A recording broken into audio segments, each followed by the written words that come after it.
wild. It's so crazy. I walked in, and the first person I ran into was Richard, who said to me, you've lived many lifetimes since we first met. Because when I first met Richard, I was waiting tables at Jennifer James up on Manal. I had just moved to New Mexico from Denver. This was about 4 years ago. I moved here with the intention to get out of the corporate world, go to school, follow my heart, become an artist. But I had been performing and living as an artist slash liquor rep slash bartender slash, model slash whatever hustle I could pull together in order to keep myself sustained, right? In order to maintain this idea of adulthood and being grown, right? So I was running from something, or running towards something and leaving Denver and moving to Albuquerque, that when I got here, everybody was like, why'd you move to Albuquerque? Why? And my parents in Denver were like, why are you moving to Albuquerque? And then some part of me was kind of like, bitch, why are you moving to Albuquerque? So all of those questions were kind of swirling, but I did it anyway. And I got here, and within 6 months of arriving in Albuquerque, feeling like I had gotten away from my parents, from the pressure of my family, from this lifestyle that I had created in Denver that I wasn't really sure that I could sustain any longer. And I got kids.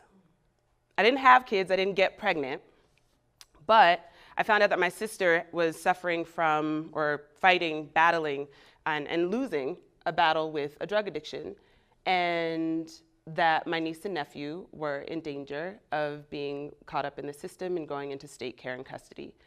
So I got in my car, I borrowed $100 from Dawn. Shit, I wasn't gonna cry yet. Or at all, but it's amazing that she's here because this is how things come full circle. I didn't have any money. I was waiting tables at Jennifer James. I had this really tiny apartment up in Northeast, this little duplex with a crazy neighbor named Barbara, who was a nudist, schizophrenic woman, who would stand in her window bare-breasted and smoke cigarettes and stare at me. Albuquerque, right? I was broke. And my sister was in jail, and my parents are not capable, and I, being the adult, big little sister that I am, or little big sister, depending on which one of my siblings we're talking about, borrowed $100 from Dawn and got in the car and went and got the kids. And August 1st, 2015 kind of changed the trajectory of my life and everything that I thought I was going to do when I moved to Albuquerque. And it gave me clarity gradually over a series of really hilarious events of what it's like to be me as a parent now, Insta-family. A lot of unanswered questions. What are we gonna do about custody? How do you feed kids? What do they eat? What bathing schedule, bedtime, clothes, those shoes, I just bought them and they're like, what are we doing? Oh, behavioral issues at school, marginalization, the school to prison pipeline. How do I protect my niece from situations where she is then, wrongfully accused of something just by proxy of her being the only black girl in the class? How do I teach my nephew about manhood if I don't have a positive male role model who is active and participating in his life? What the hell was I thinking when I got in the car and went and got those babies? Well, I was thinking that no one else in the world was gonna think about them like I would. And I couldn't sleep at night thinking that the weight and responsibility of their whole identities would be in the hands of a very, perhaps, kind, loving stranger, foster care parent. By the time I finished the kinship guardianship process to become full guardian of Alea and Corday, it took, first of all, the process took, I don't know, I would say like 9 months after waiting 6 months. So it was like a year-long haul, right? By the time I finished that process, it was December 1st, 2016, and a judge handed me paperwork to go have notarized at the clerk's office and said, Ms. Booth, congratulations. You are now parent of Alea and Corday. revoking all parental rights from every other person who would be responsible for them, including my sister and the 2 dudes that she made babies with. And everybody in my world took like 3 giant steps back from us, from me. My partner, my parents, my siblings. I didn't know what was happening. I shaved my head promptly, because that's what you do, right? You shave your head, you do something really daring, right? I was just like, oh, you know what? I'm just gonna bick my scalp. That's what I'm gonna do. My mom calls me on the phone and she's like, don't put that on Facebook. It makes it look like you're having a nervous breakdown. I was like, I am having a nervous breakdown. What? But in the process of all of this stuff happening publicly, my partner was a very public figure. I had moved to this new city, and there were a lot of public perceptions about who we were or who I was based off who Facebook thought he was. And so every space that I would find myself in, I had to say his name within 30 seconds of saying my own. But I wasn't living that reality at home. At home, I was isolated and alone. At home, I was dealing with the fact that my entire personal life, and I'm a very private person, so I'm telling y'all all my business this morning. But it's about honesty, right? That's the point. But in my home life, I was isolated and alone, but publicly, I had this responsibility to be pretty, to be well-spoken, to be articulate, to be, oh, she's so great, she's so wonderful, oh my God, Ebony, have you met her? Have you met his new girlfriend? Oh my God, I know who you are, I know your boyfriend, I know you, I know you, I know you. No, you don't. I bet you don't. I bet you don't know about this grocery bill. I bet you don't know about the night terrors. I bet you don't know about the effects of attachment trauma on children who have not laid eyes on their mother. I bet you don't know about the fact that I don't know where my sister is. And every single day I think about that and say a prayer for her health and well-being. You don't know those things, but we put so much weight and responsibility on what we see on social media, what we think about a person. And then we build these expectations based on that. And so I got caught up, y'all. I was overworked, exhausted, stressed out, angry, bitter, fussing at folks, not being kind to myself or my children, not taking care of myself, and certainly just kind of like over it on the home front. But that didn't stop people from smiling in my face and telling me what they know about me. So it was really difficult. And finally, I got to a place where I decided, now if I picked up my life and left Denver and put all my stuff in a U-Haul and drove to Albuquerque to chase this man and this dream of being an artist or a published author, I can go back to that. I can find that energy again. I can get past the nervous breakdown. I can get past that. I can get out of the breakdown and get through the breakthrough. And then I can get back on track. I can go back to what that original dream was, but I had to recalibrate. So in that recalibration phase, the first thing that I had to do was literally like set my life on fire. Burn it all down, change everything. I quit my job. I broke up with my partner. And it was like, I mean, it was a glorious meltdown. Like, it's just like, ooh, it's pretty. Look at those flames. I was like, I quit my job. I kicked him out. Didn't know how I was gonna pay rent. Didn't know how I was like, but you know what? I mean, I did the numbers and it looks like this is how much it would cost me to keep you. This is how much I'm gonna have to hustle for in order to get you out of this space. I'm gonna choose the hustle. I feel like I'm pretty good at that. At 37 years old, I've reinvented myself several times. I'm gonna go ahead and take another shot at this. You gotta get the fuck out.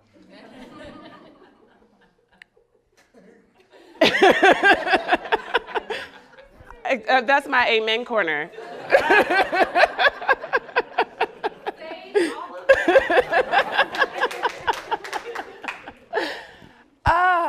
So why am I telling you all my business? Because it didn't stay that way, right? And being unafraid or moving through the fear of what might happen is what started to lay down some framework and foundation for a new version of myself that was intentional as opposed to reactive in response to trauma.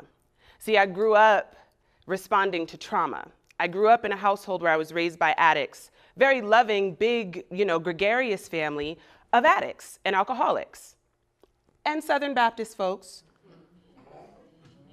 So, you know, it's a lot of, it's prayer and anointing oil and fervent prayer and church on Sundays and fish fries on Friday nights and a fist fight on Saturday. Like that, and as long as you're dried up and sober by Sunday morning before devotional, you good to go. You know what I mean? So that was how I was raised. And in that, I was constantly watching everyone around me to pay attention to what was happening in the room, whose voice was shifting, whose demeanor got a little, who was maybe a little bit juicy, you've been drinking a lot, uh-oh, daddy's drinking gin tonight. Make sure that you're not, when he gets home, because you know when he's on gin, he's a pain in the butt, you know, like any of those things. So I grew up conditioned to respond to and double dutch within other people's emotional reactions or responses or behaviors. That turned me into a codependent human. I identified myself as being codependent and was like, oh, that's why I'm attracted to narcissists. That's why I'm attracted to the big bad wolf. That's why I want to be big enough, bright enough, pretty enough, beautiful enough to be accepted by the person who has marked themselves and deemed themselves as unlovable. I want to break down those barriers. I want to throw myself at this brick wall. I don't care what it breaks. I'm resilient. I can pick up the pieces and put myself back together again and then blame the failures on me for not having tried hard enough to fix the unfixable human that I'm in love with. Yeah. Can I get an amen from somebody over here? Yeah. So like that's what I was doing, right? And so I had the nervous breakdown, shaved my head. Then I kind of started to like piece things together. I went to therapy. And being a Black woman in therapy is difficult, right? Because there's positionality that's involved there. And so like addiction and abusive, like adult children of alcoholics and addicts is a universal concept. It's a very human thing, but there's a perception in the Black community around mental health that it's a sign of weakness or that it's a system that is designed for privileged white people. Like I remember my mom being depressed and suicidal and needing support and help and having my aunts come to her and be like, you just need to go to church. Let's pray. And prayer works and it does change things, but my mom needed professional help at the time. But see, I was raised to believe that Black women can't have nervous breakdowns. That's something that only white women can afford to do. Y'all can afford to have nervous breakdowns and like take little tiny pills and pass out across your bed in the middle of the day. Black women gotta go to work.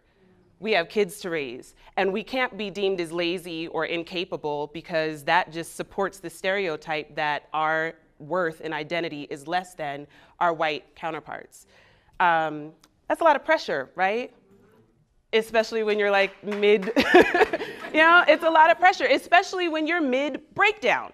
Also, 2 kids who are walking triggers because they represent my child self that I forgot about. I locked her up, tied her up, put her in a closet and was like, get out of here, girl. We ain't got time for you or them tears. Suck it up. You got to keep moving, Eb, right? So in that process, I go to therapy. And my therapist practices emotional freedom tapping, EFT, Albuquerque.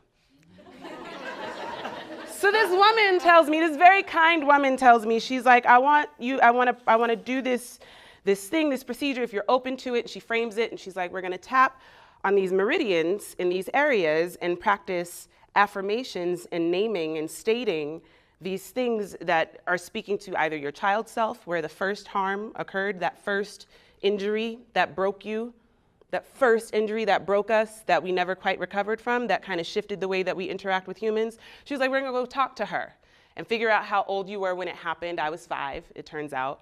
And that was kind of the precipice to a lot of the other things that went on. That's for a different talk that's not 20 minutes. Maybe if I actually write a novel, I'll put that in there.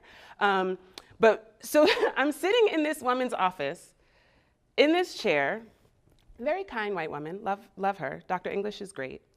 And so she has me tapping on the top of my head. And then she has me tapping here on my forehead. And then we're gonna tap here. And then we're gonna tap here. And then we're tapping here. And then under the chin. And then at the breastplate. And then you take it down and you go here on the sides here. And then you come down your arms and you karate chop here. And then you come to your fingers. And it's a process. It's a very slow process. It's a guided process of going through and tapping. Then you bring it all back up again and you do it again. And you keep going through this tapping moment. And I'm sitting there, and at first I was like, this is ridiculous. Thank God I have insurance, because otherwise I'd be pissed. And then about on the third rotation, something inside me broke open. And y'all, when I tell you that it broke open, it was like a whole vessel of warm tears poured from my face. Like not like, I mean like a wailing, a moan, a deep release of like some kind of 30 years of pain and silence and not being able to connect and not being able to ask questions, to not be able to say what I need, to not be able to ask for help, to not be able to be imperfect, all of the things that I wasn't allowed to do because I was watching to protect the adults around me from their own shame, fell out of my face in that white lady's office. I was like, shit, we're on to something. That felt good. I was like, is this what healing feels like? I want more. Let's do this. Let's do this work. Let's get about the business of healing. And so I wrote this poem because I was having a difficult time with that process. So I wrote this poem, Black Girl in Therapy, shortly after this. When you describe how Black women, specifically, had their bodies and all cavities inspected, in addition to their hair grabbed and slathered with lard to prevent lice on auction blocks, to your therapist, and she cries when you tell her that you are a descendant of this fact, but you don't cry with her, because you can't cry every time a white woman with kind eyes is hurt for your Black life, or when one tries to touch your hair again, or silence you again, and it is 2017 and 45 is in office, and you're trying to raise a carefree Black girl with mahogany skin and adamant curls in a school where she is the only one of herself, and she misses her mama, and everybody wants to know if your pain is real, because they can't believe you haven't just up and died yet, and neither can you, and they will tell you it's your fault for being beautiful, and you can't make them understand that there's a bloodline of women who look just like you in other states that you don't talk to, and you miss them all. And you can't remember why you didn't get your hair wet that day at the beach when you were 7 and wearing your mother's grief, and you don't want to.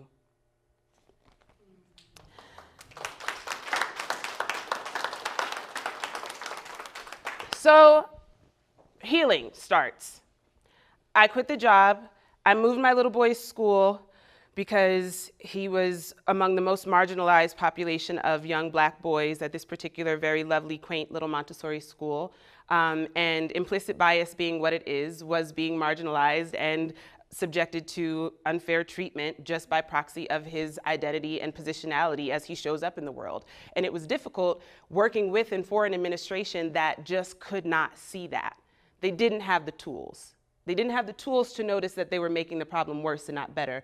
And they weren't doing it on purpose, but that's what the institution does to people it was not designed for, right? So I pulled him out of school, switched his school, kick out the dude, okay, we're on a roll, quit my job, go work for someone who was very emotionally, okay, so here's the thing. When you tell the universe what you don't want, if you don't tell the universe what you do want and call it into yourself, what will happen is the universe will send you a test to be like, are you sure?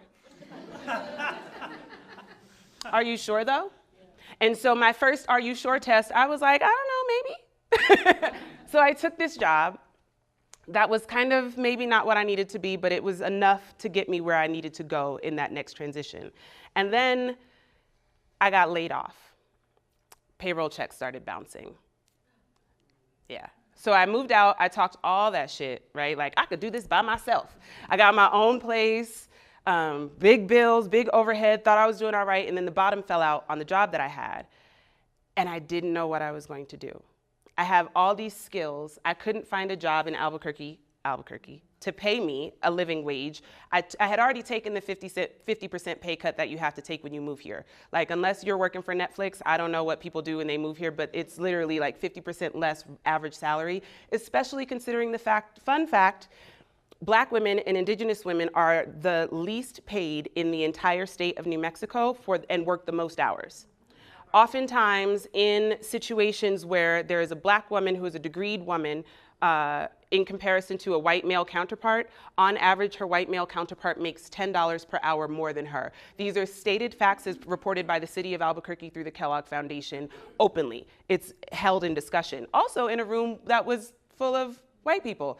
I was like, oh, that's weird, because those marginalized folks that we're talking about are not present today. Ironic, isn't it? So anyway, couldn't find a job, and I have all these skills that I wanted to work. I wanted to do event management. I had, Burke Noir had been successful. I wanted to keep producing. I wanted to keep up with creative endeavors in creating a Black community so that my children could see themselves represented in the people who look like them around them. Because that visibility matters, right?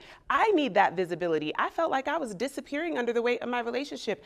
I needed to have Black women that I could look to as mentors to say, Ayanna Nelson Freeman is an amazing entrepreneur. Laura Johnson is an amazing entrepreneur, so much so that she just had to leave to go to handle a client, to go to work, right? I needed to be able to find these people to look to say, I'm not gonna just slip off the face of the desert, right? Because that's how it felt for a while.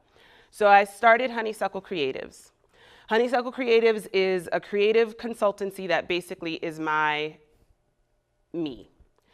The creative things that come from my brain, the program concepts, the event management design, the cultural strategy to speak to nonprofits about ways that nonprofits are failing because they are undersourced, undervalued, and there's too many of them in the community.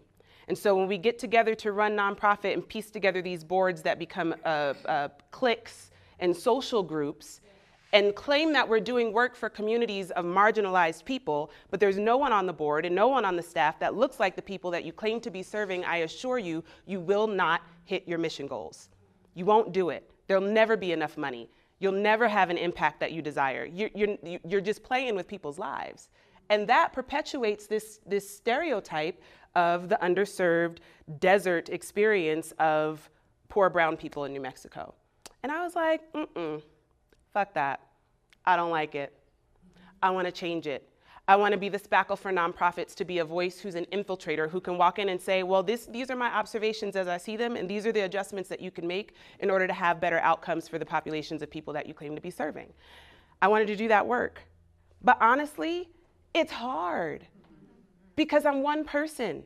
So working with the Small Business Development Center to establish an LLC, to get licensing for my business, to get insured, to get a tax accountant, to be able to set up QuickBooks, to do invoicing, to have time to write the bids, to get the proposal out, and then schedule the coffee appointment to have someone maybe shop your work, who might call you back in 6 months when they have the budget to pay you the hourly rate that you already reduced severely because you live in Albuquerque, and nobody wants to pay you the market rate for consultants in other cities, right?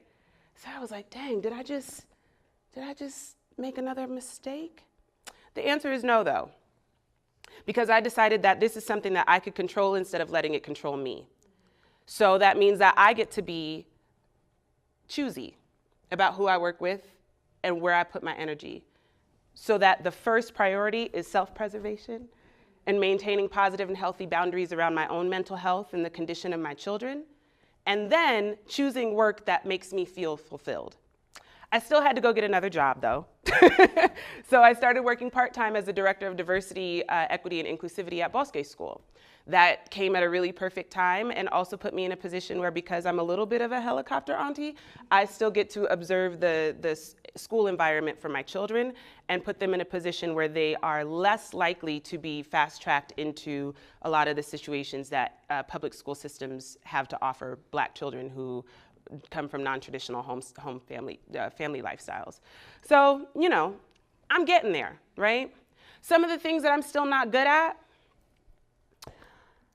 I got really good at emotional literacy because I had to, right? So I put a lot of effort and energy into that.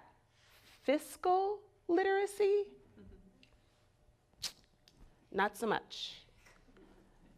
And I'm being honest with you because why would I know how to handle money? I'm a Black woman. who, and I'm saying this because when I think about the narrative of my own positionality, I'm not speaking for all Black women, I'm talking about me as an individual. So I stand here not as a representative of anyone else's story. This is mine, okay? So because you met me and had this interaction, you don't know anything more about any other Black women ever, okay? So know that. We are all different. So just because we know we are having this talk, this is about me, this isn't about another Black woman. You know, ask them their story and maybe they'll tell you. But the fiscal literacy component of this, I didn't have the tools. My family didn't have the tools for emotional support and well-being and mental health to you know, get through life well suited on their own. So it was a lot of like hand-to-mouth living, paycheck to paycheck, robbing Peter to pay Paul. This is the language that was used to explain money in my household. Stay out of my business, bills are due, this ain't free, you're running up my light bill. That's what money sounds like in some homes. It doesn't sound like Roth IRAs and 401ks and flex accounts and spending and savings and vacations. That is not something that is a realistic component of my existence. So in this managing myself my way into adulthood, I don't know much about that part. And there's not a lot that I can do to escape the rat race or the stress of this hard work of becoming an entrepreneur and establishing infrastructure to build a business without that support, without those skills. I have to learn it. So I went back to school. So I went back to school, and so now I'm in a program because, you know, the thing about it is the work never stops, does it? Shit.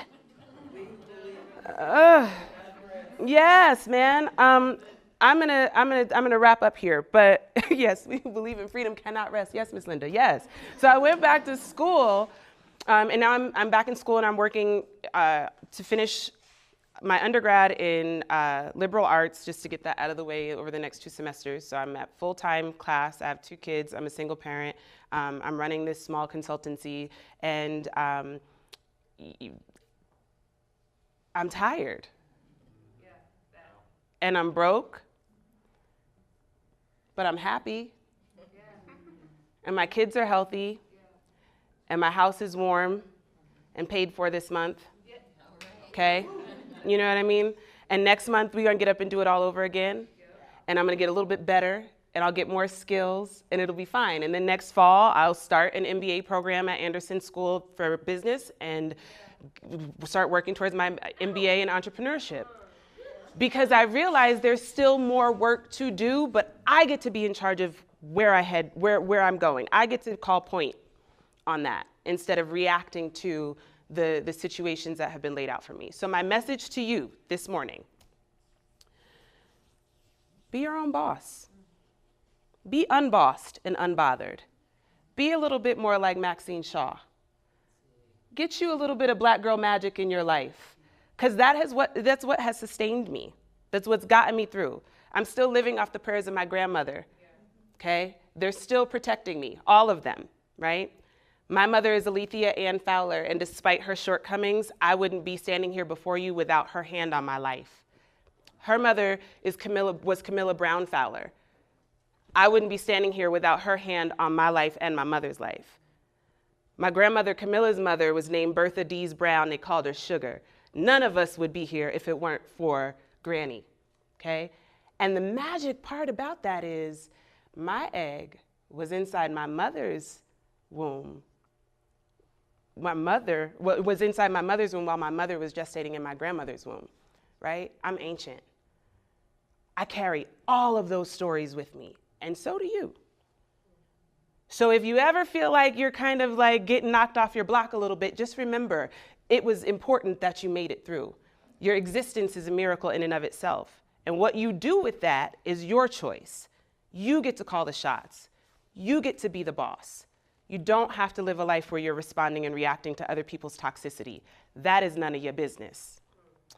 So thanks for coming to my talk.